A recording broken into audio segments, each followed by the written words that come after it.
Hello and welcome to Dan Talks United. It's match day. It's Brentford versus Manchester United. Saturday lunchtime at the Gtech Stadium. Rúben Amorim coming off a big win against Chelsea and that 2-1 in the rainy Manchester. Can he finally put back-to-back wins together this season for the first time? Brentford manager is under a lot of pressure. Keith Andrews still searching for rhythm after their 3-1 loss against Fulham in the last game, building up into this early kick-off. It was a gritty win for Manchester United, as I was saying earlier, 2-1 against Chelsea. Much needed boost for Amorim.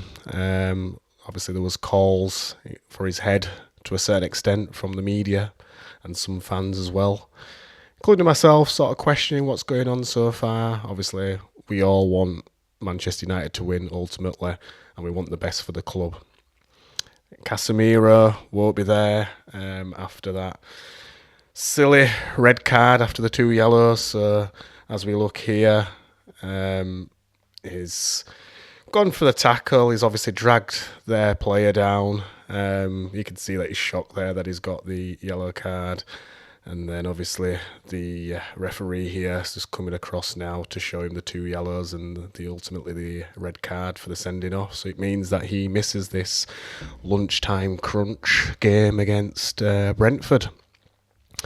So what kind of game are we going to get? I think I'd probably say most, if not all, games this season now are going to be must-win games. If you want to show any progress under Amorim, we have to win this game and we have to win the next game.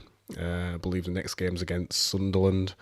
And then after the international break, I think we've got the big one against Liverpool. Just a quick mention about the captain, Bruno, the 100 goals that he got coming against Chelsea in the last game.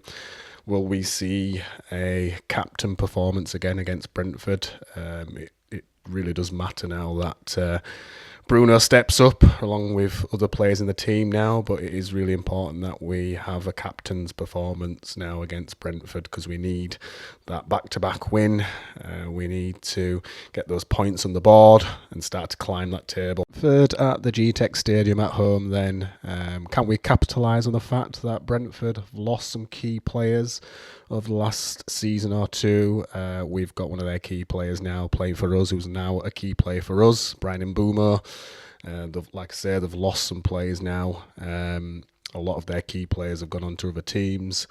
So can we capitalise on it? How are these teams going to shape up?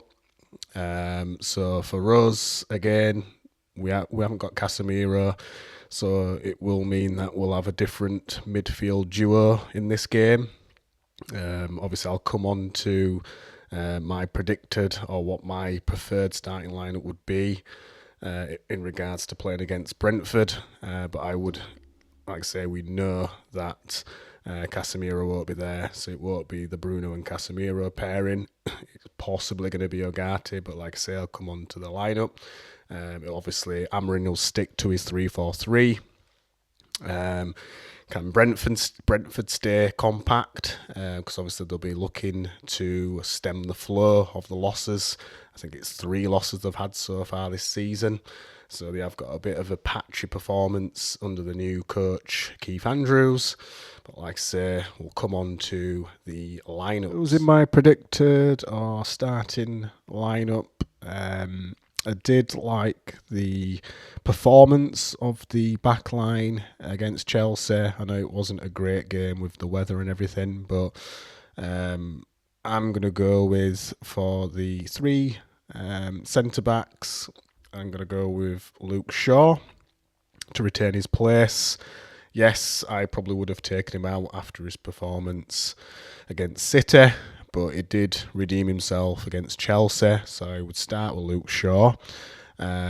Centre-back, I'd go with Maguire. I think we missed him when he came off against Chelsea. I think he's really strong in bringing the ball forward. I think he's strong when it comes to defending against set pieces, balls into the box. So I think we just need someone that will marshal that back line, as I keep saying. So I think he's a leader in the back line, and I'd like to see Maguire start at centre back. And then right centre back, obviously, there's that sort of tussle between Yoro and De Ligt. But for me, De Ligt either plays at centre back or right centre back on this one. So I put De Ligt in there just ahead of Yoro. Then we've heard from the press conference on Friday that unfortunately Ahmad will be out of the game because he's had a bereavement. So for me, there's a timely return of Dalot. So I would probably put Diego Dalot at right wing back.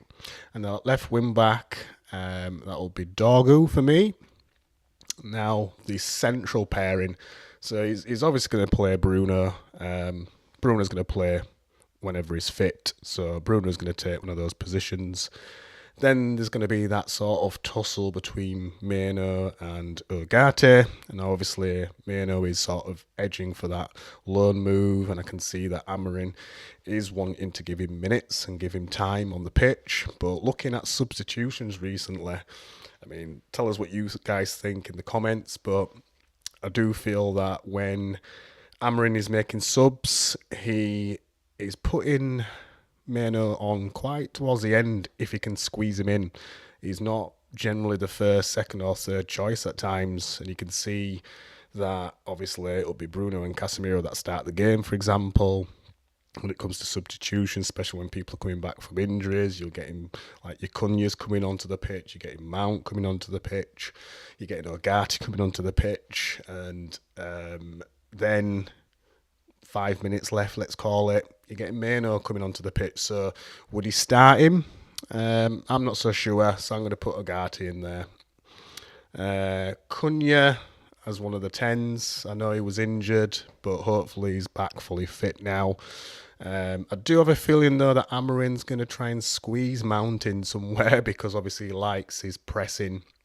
Now, it could be at detriment of having an out-and-out striker, and he might go for that sort of false nine approach to start the game off from the off, high press and what have you. But for me, I'm going to have Cunha, left 10, and then have Brian Mbeumo, right 10. He's had a good start to the season. He's coming up against his old team in Brentford. And yeah, let's get him unleashed. We need to get some goals, and why not against Brentford? And then number 9, because I think we do need that focal point, is going to be Benjamin Sesko at number 9. And that is my starting lineup. And how can I forget goalkeeper? Yes, I would put Sene Lomons in net. I'd give him a go now. There's been a lot of comments from players and how well Lomons has been doing in training, how he's looking composed, mature for his age, good shot stopper. But I'm just going to go with Bayender because I think that Amorim is going to stick with Bayender. I don't feel that he's made any glaring mistakes. However, I think that's ready and waiting. And I personally wouldn't take the risk, and I would put Lomons in, but I think Amorim is going to go with Bayender. So, just to finish up, like I say, this is a massive opportunity for Manchester United to show a turning point, to show that they've turned the corner. It will be a bit of a scrap probably against Brentford. But again, we need to just grow in confidence. We need to start putting points on the table, like I say. We need to start winning games and scoring goals. So this is the point for me where it could have been disastrous against Chelsea. We got through that. After the crazy game of sendings off and what have you and the bad weather, we've got through it. We need to be beating teams like Brentford. I don't want to sound arrogant or cocky, but we do need to be beating teams like Brentford, especially when they're not playing well themselves. So this has got to be a turning point for us and a bit of a confidence build and that chance to win matches away from home as well. So let me know what your score predictions are. Put your score predictions in the comments below. I am going to give a prediction on score wise. Always comes across like there isn't a lot of positivity there, but again, you're seeing the same things I'm seeing. I am gonna go with a win, and I'm gonna go. I'm struggling to say that we'll get a clean sheet, and that's purely because I feel Bayern will be in net, and I feel even if we don't make a mistake defensively, I still feel like there's a mistake in him, and whether that be a set piece from Brentford, corner, free kick, you name it, I just feel that we're vulnerable to conceding. So I'm going to go with, I'm toying between 3-1 and 2-1, and I'm saying 2-1 purely because we haven't shown that we've got loads of goals in us, although when you look at the stats, I think we're the highest up there for XG, expected goals. However, we've just not converted those expected goals. So until we start doing that, and I still do believe that there is a team that will eventually get battered by us because of the amount of chances that we're creating. I just think we just need to start getting players like Sesko warmed up. I think Cunha needs to get his first goal. Obviously, Mbumo's up and running. I just think when that three hopefully click, and obviously looking at the training pictures of Cunha and Sesko, there's a bit of a budding bromance starting there potentially.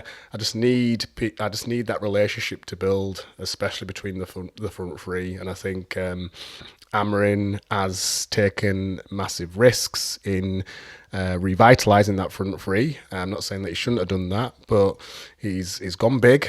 He's decided that he wanted two number 10s and a number 9. Like I say, he's got Højlund out the door. He's brought in his 2 10s. He's dropped Bruno back into midfield. This has got to work now. Appreciate that he would have wanted more players in the summer, but he's got what he's got, and this has got to work. And I think where the click has to happen the most now to start winning games is that front three. And hence why, as much as I like Mount, and I've liked what Mount's done this season, I need to be seeing this front three start together, because I don't think they've started together, have they, so far? I think they've had a glimpse of playing together, but it's just not been long enough. So this match is going to be the time. So that's it for today. Once again, thanks for watching Dan Talks United. Please subscribe, because as I keep saying, it's really important for new channels. Please like, please share, and I will see you on the next one.